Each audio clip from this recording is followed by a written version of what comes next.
We are live. Welcome into the District Nation show. Live on District Nation, we're recording our first podcast episode. We are live, and there's a lot to talk about in the DC sports world today. You just recently had training camp start. The press conference is going on right now. Watched a bit of it there. Everyone was spamming 17. Everybody wants Terry McLaurin back. Be sure to like and subscribe. Welcome into our podcast episode. Live on District Nation. You can only find this podcast streaming live on District Nation, only on YouTube. So there we go, it's working now. There we go. Welcome in. A lot to talk about. We're going to talk about baseball today. We're going to talk about some basketball. We got some football that we can talk about. We can talk about the NFL or the CFL. As you know, I put in the description, I put BC Lions.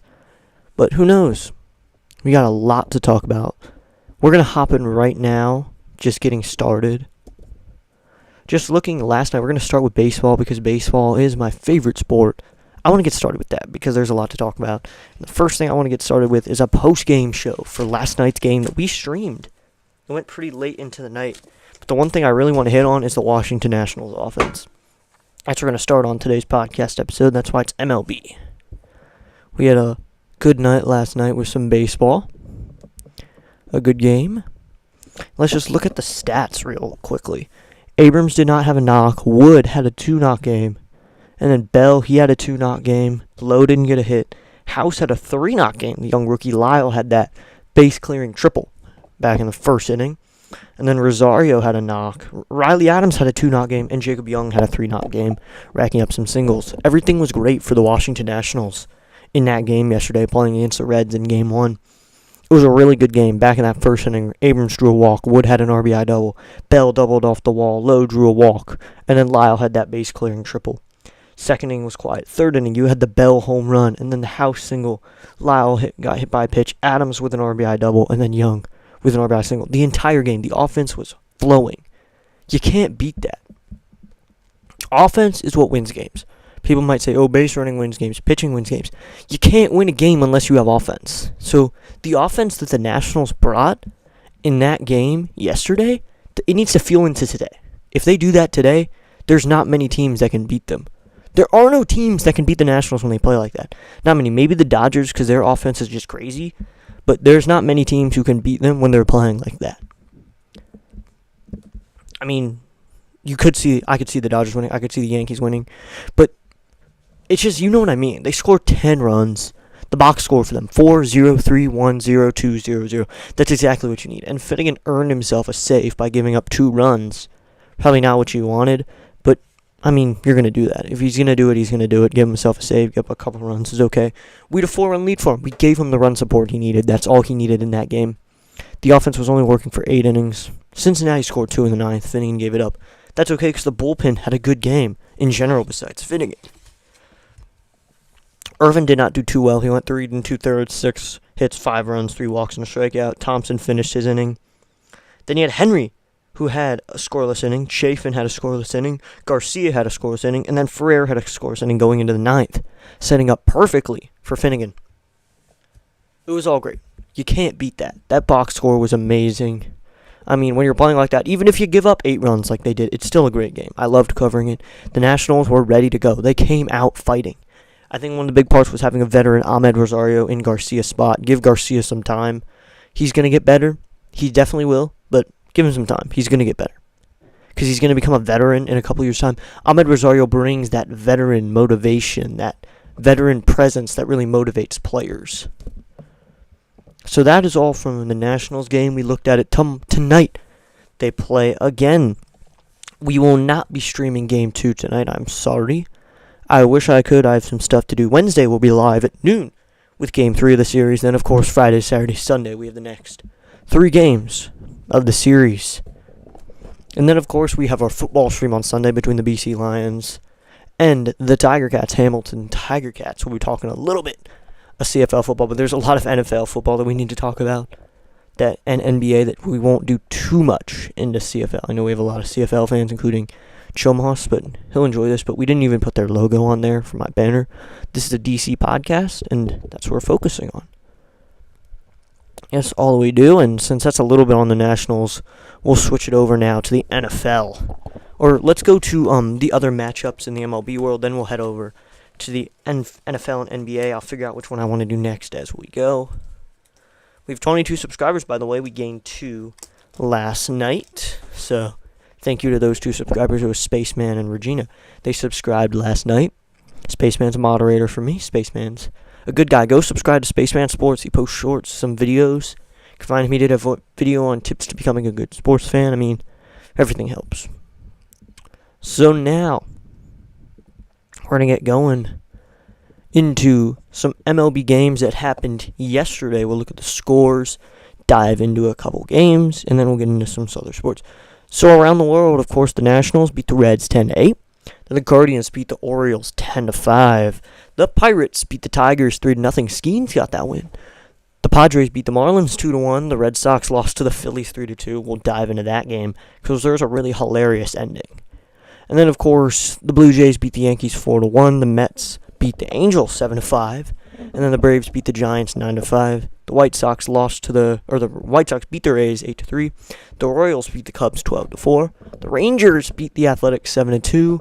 The Cardinals beat the Rockies 6-2. And then the Astros beat the Diamondbacks 6-3. The Brewers beat the Mariners 6-0. And then, of course, the Dodgers beat the Twins 5-2.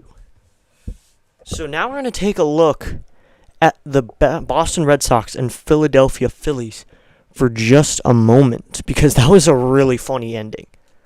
So bases loaded, bottom of the 9th inning. Yes, the bottom of the 10th. And this is how it ends. If you haven't seen it, this is your way of seeing it.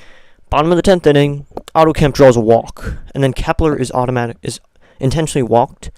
So now there's bases loaded because Brandon Marsh was already on second with that play, and Jordan Hicks intentionally walked Max Kepler, and then Mundo Sosa reached on a catcher's interference.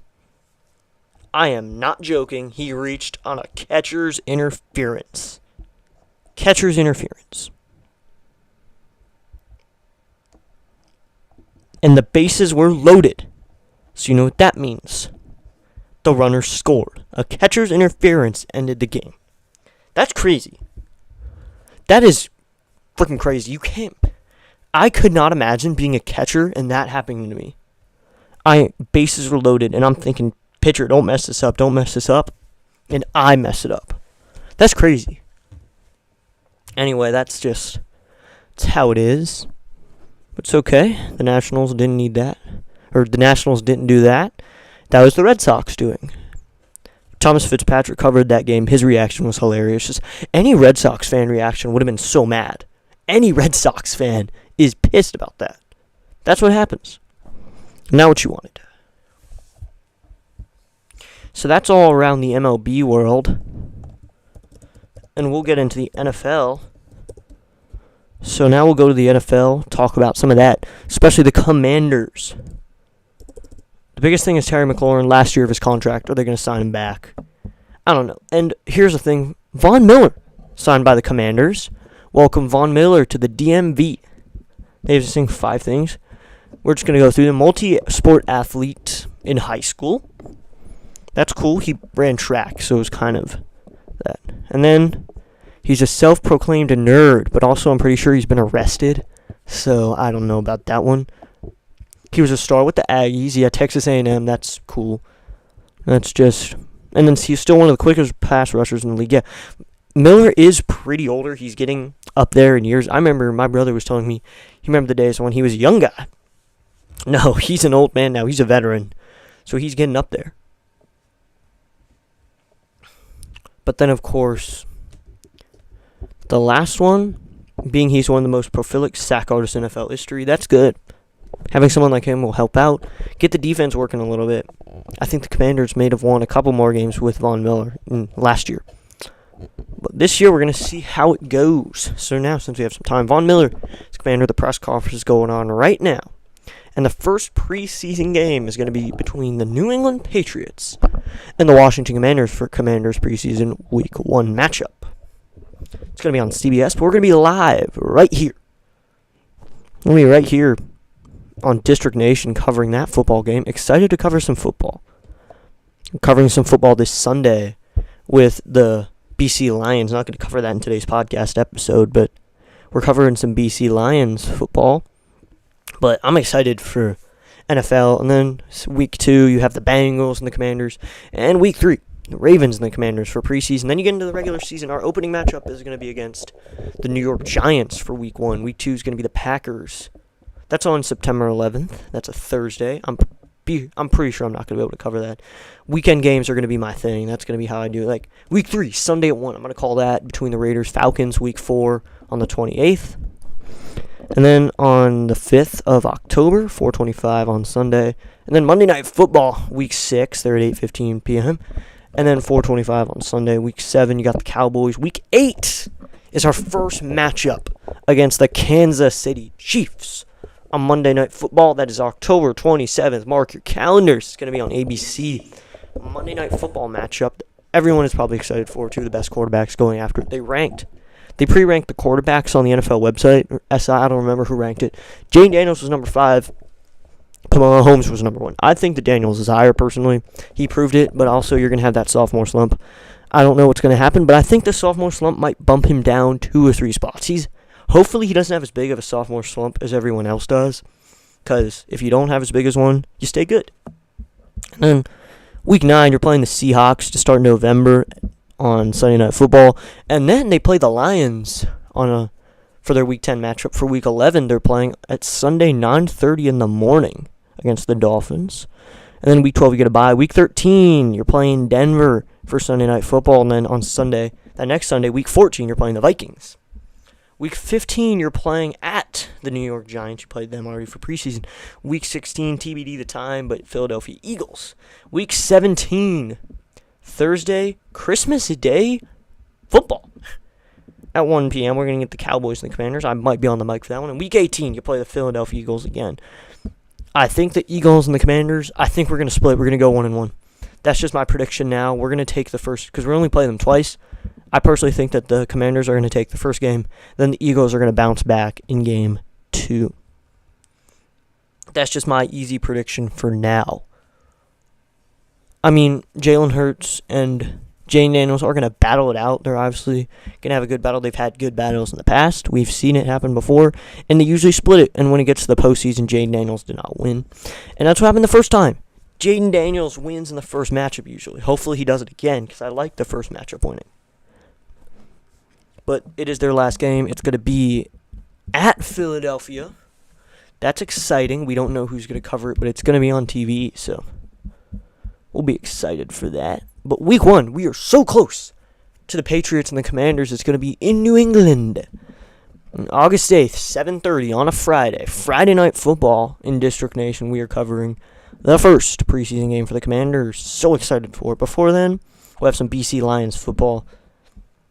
Since we have a little time, we've already went over the Commanders' schedule, but just my take here. I think that the Commanders, they play 17 games like usual.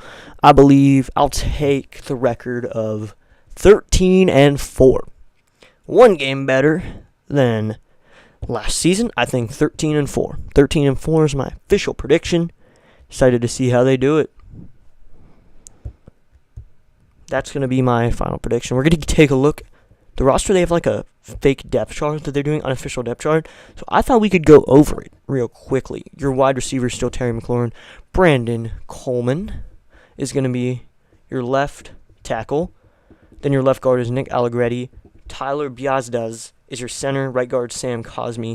Right tackle, Andrew Wiley. Zach Ertz is your tight end. Luke McCaffrey is listed as wide receiver. Jay Daniels and Brian Robinson Jr. still listed as your starting running back.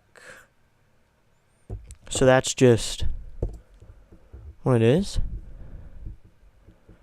Now we're going to give me a second here.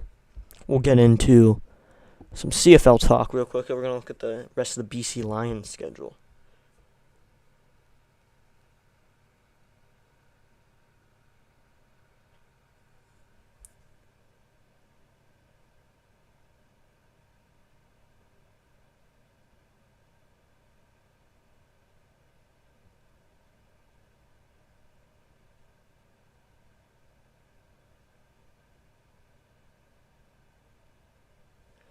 So now, just give me a second here. I'm taking care of some stuff while we're recording this podcast episode.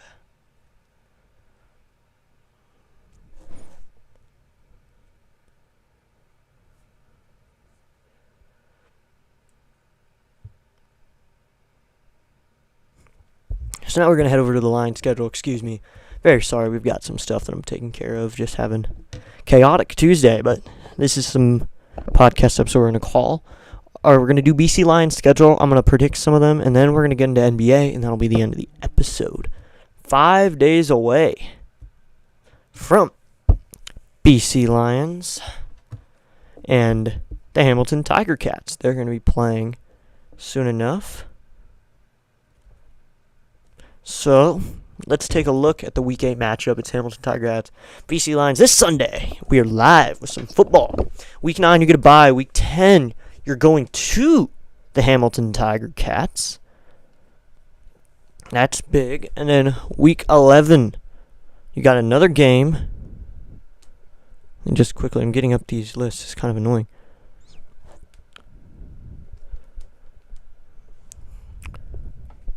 Well, the big thing is 2 back in a row between Hamilton and Tiger Cats. You're going to play them twice in a row. I think they're going to split again. BC is going to split with Hamilton.